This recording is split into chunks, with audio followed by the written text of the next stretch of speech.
कैसे भूलावा तोला रे सुरता हा तोरे तेरा कैसे भूला हूँ राजा गाँव सुरता हा तोरे तन्हाओ मोर तुरंत रही थे देखे बर नैना तरसत रही थे दुख मारो आसी मोला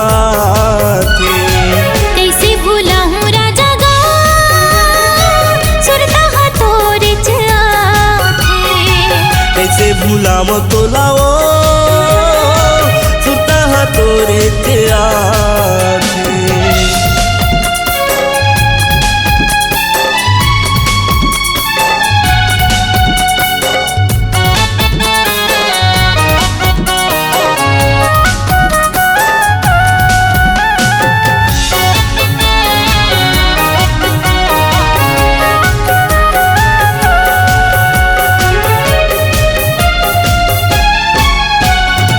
करके माया माँ भरोसा वो गोरी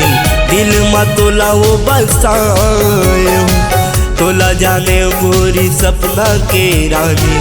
माया मस धुमर गवाए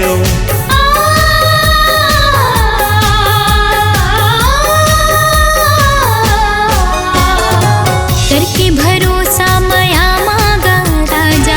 दिल में तोला बसाए तोला जान्यू बैहा सपना की राजा माया में सुधला गवाए कैसे हृदय के पीरा मिटाही गरीबो उन जागा मजा के जुड़ाही रानी वो तय जहर पियाए मीठी बोल के कैसे भूला हूँ तो लगा सुरता हा तोरे कैसे भूलावा तोलाओ सुरता हा तोरे तेरा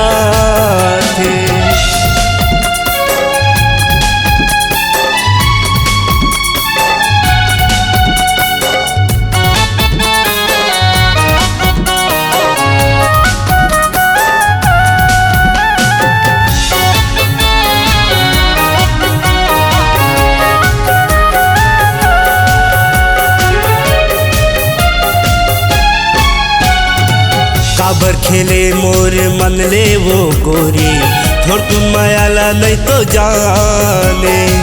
होगे हवाए गोरी जिंदगी मोर हासी लखे लगा लो रानी फांसी